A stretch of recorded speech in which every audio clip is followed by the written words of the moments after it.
My ex texted, "You'll never see the kids again. I'm taking them away." I immediately contacted the authorities, provided all evidence of their unlawful action, and an Amber Alert was issued. Within hours, my child was safe and my ex was in handcuffs, trying to explain themselves to the cops. 32 female. I'm writing this now because I'm running on fumes and adrenaline, and I need to process what happened last night. My ex, Nathan, 34, and I have a 5-year-old daughter, Emma. Our breakup was messy a year ago. We have a temporary custody agreement, 70-30 in my favor, his weekends clearly defined. Last night was his scheduled drop-off, 7 p.m. He was late. By 8 p.m., calls went straight to voicemail. My stomach was in knots. Then at 8:15 p.m., the text landed, "You've pushed me too far. You'll never see Emma again. We're gone. Don't bother trying to find us." My blood went ice cold for about 3 seconds. Then, something snapped into place. No hysterics, just cold, clear action. I screenshotted the text and backed it up immediately. I knew I needed to act fast. I quickly pulled together the custody agreement from my desk, saved recent screenshots of his more erratically demanding texts to my cloud storage, grabbed Emma's birth certificate from the safe, and recent photos of both Emma and Nathan. I called 911. Told them my ex had taken my child, violated our custody order, and sent a direct threat. I gave them his name, car details, make, model, license plate. Thankfully, I'd made a point to know it. The dispatcher was incredible. An officer was at my door in under 10 minutes. I showed him the text message on my phone and offered to email him the documents I'd gathered. He saw the urgency, the proof. He didn't doubt me. He made calls, said the words parental kidnapping and Amber Alert criteria met. My heart hammered. An Amber Alert for my daughter. It was surreal. The next hour was a blur of calls repeating info. Then the Amber Alert pinged on phones. Seeing Emma's sweet face, her description, I nearly broke down, but I had to hold it together. Then the call, around 10:30 p.m. A state trooper. "Ma'am, we found the vehicle. Your daughter is safe. Your ex-partner is in custody." I just crumpled. The sobs came then. Ugly, gasping ones. They told me Nathan was stopped about 90 miles away, heading south. Emma was asleep in the back, physically unharmed. He apparently tried to argue, calling it a misunderstanding, even with an Amber Alert active. The delusion is strong with that one. Emma is with me now. She slept in my bed, and I don't think I blinked all night watching her. Nathan is facing charges. Parental kidnapping is a felony. The fallout from his side started early this morning.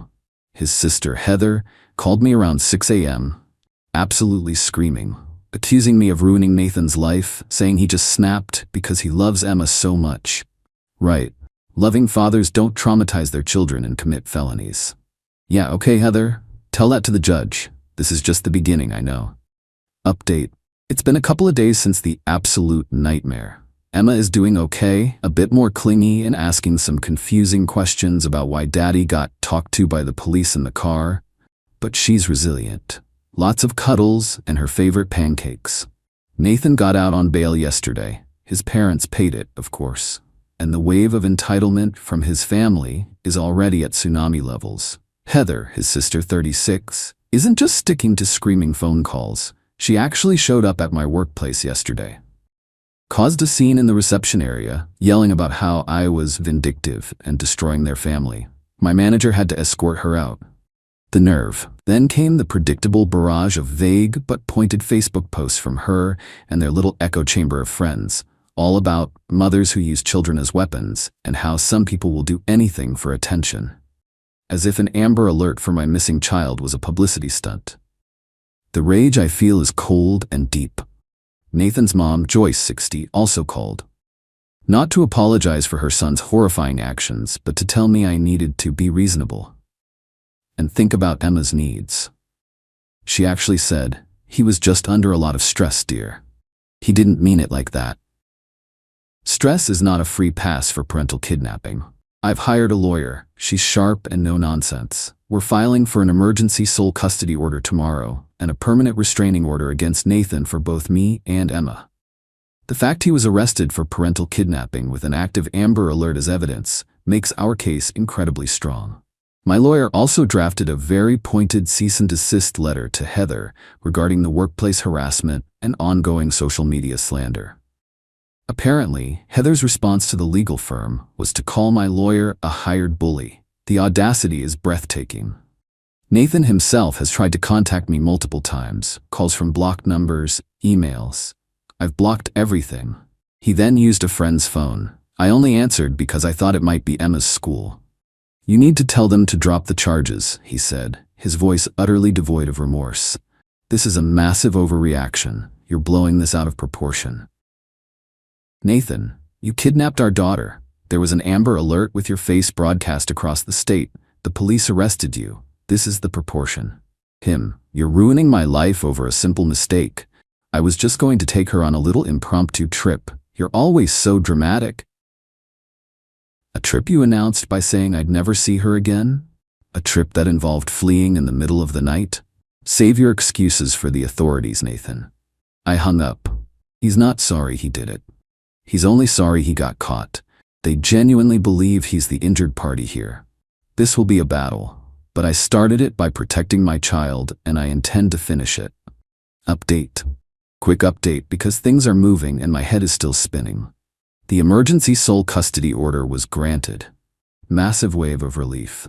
Nathan is legally barred from approaching me or Emma and has zero custody or visitation rights pending the full hearing. The restraining order is also officially in place. These are small steps, but they feel like huge victories right now. Naturally, Nathan and his cheerleading squad didn't take this lying down. The entitlement just found new, uglier avenues. Heather launched a GoFundMe campaign for Nathan's legal defense against a malicious parental alienation campaign. I wish I were joking. She's painting him as a devoted father being victimized by his unstable ex, conveniently omitting the felony kidnapping part.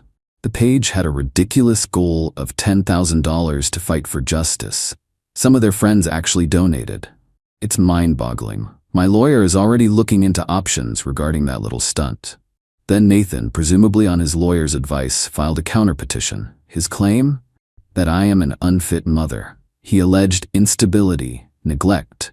This, while IWFH and my entire life is structured around providing stability for Emma, especially after he detonated our family.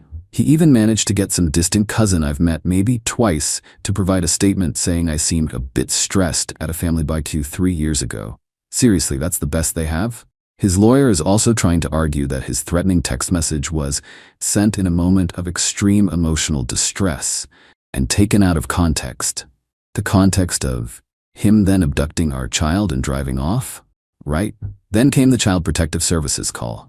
My heart plummeted. Nathan or Heather had made an anonymous complaint, alleging neglect, the sheer maliciousness. Thankfully, the caseworker who visited was professional and understanding. I walked her through my home, showed her Emma's happy artwork, her well-stocked room, the food in our pantry. I calmly explained the ongoing situation, providing her with the police report number from the kidnapping and the Amber Alert details. She could see it for what it was, a baseless retaliatory claim. She assured me the case would be closed as unfounded. But the stress, the violation of them weaponizing CPS like that, it was sickening. For a dark moment, that cold fear returned. What if their manipulations actually worked? Then I took a breath. I have truth. I have evidence. They have audacity and lies. The full custody hearing is scheduled for early December. Nathan's criminal arraignment for the parental kidnapping is next week. I'm documenting everything. Every unhinged email, every slanderous social media comment from Heather, every suspicious hang-up call. My lawyer says it's all building our case. It's exhausting. Some days I just want to hide. But then I look at Emma, drawing a picture of the two of us under a huge rainbow, and I know exactly why I'm fighting. She deserves peace. She deserves safety. And Nathan? He deserves every single consequence that's heading his way. He built this mess. He can lie in it. Update. It's over. Well, the biggest legal battles are anyway. The custody hearing was last week. Nathan and his lawyer tried their best to spin his narrative. The panicked mistake by a devoted dad. They even brought up that ridiculous statement from the distant cousin about me being agitated. They desperately tried to imply I was alienating Emma from him, as if kidnapping her wasn't the ultimate act of alienation on his part. My lawyer was a force of nature. She methodically presented the timeline, the chilling text message, the official Amber Alert record, the police report, Nathan's history of flouting the custody schedule, and the report of the unfounded CPS claim. She even had printouts of Heather's delightful social media campaign and the GoFundMe, which the judge looked at with visible disdain. Nathan had to testify. Under oath, he admitted sending the text, admitted taking Emma without my consent, admitted to driving off. He lamely tried to claim he was planning to call me eventually. The judge cut him a look. After the Amber Alert was issued, Mr. Miller, the silence was telling. The cross-examination was surgical. My lawyer dismantled his every excuse. Heather was in the gallery, practically vibrating with indignation. His mom, Joyce, even tried to stage whisper, "He's a good boy," before a sharp glance from the bailiff silenced her. The ruling, sole legal and physical custody of Emma. For me, permanently. Nathan gets supervised visitation, twice a month, for 2 hours each session at a designated secure visitation center. He has to bear the full cost, which is around $75 per hour, himself. And even that is contingent upon him completing a comprehensive parental anger management course and a psychological evaluation. The judge didn't mince words. She called his actions reprehensible, profoundly selfish, and stated they demonstrated an alarming lack of judgment and respect for the rule of law and the well-being of his child. Any further missteps, she warned, would have far more severe repercussions. Nathan looked stunned, like he genuinely couldn't believe this was happening to him. Heather stormed out of the courtroom, muttering about gross injustice. Good riddance. As for the criminal charges, Nathan pleaded guilty to a lesser felony charge, unlawful retention of a child, to avoid a full trial. He received 3 years of probation, a substantial fine, mandatory counseling, and the judge reinforced the no-contact order with me, permitting communication only through a court-monitored parenting app, and only for logistical matters related to Emma if visitation ever actually commences. Any violation of his probation means immediate jail time. His arrest photo? Public record. The Amber Alert with his name and face? A permanent digital stain. That should make his future endeavors interesting. Oh, and Heather's GoFundMe? It was reported by numerous people. Thank you to anyone who might have flagged it. And was eventually taken down by the platform for violating their terms of service regarding funding for individuals involved in illegal activities and misrepresentation. Her subsequent complaints about her freedom of speech being violated were, shall we say, music to my ears. So yes, justice. It's not always swift and the system isn't perfect, but it worked. It worked because I refused to be a hysterical victim, gathered my facts, and acted decisively. Emma is doing remarkably well. She started art therapy and sometimes says, "Daddy was very naughty and made bad choices." It's an understatement, but it shows she's processing. We're both healing. I feel lighter, like a crushing weight has been lifted. The road ahead is still long, but the major threats are neutralized. He can't use Emma as a pawn anymore. He can't terrorize us. The aggressive entitlement from his camp has significantly dwindled. Funny how the stark reality of a judge's ruling and the tangible threat of jail can do that. Joyce still sends the occasional passive-aggressive holiday card addressed only to Emma. They go straight into recycling. I'm looking forward to a genuinely peaceful Christmas with my daughter, building new, happy memories.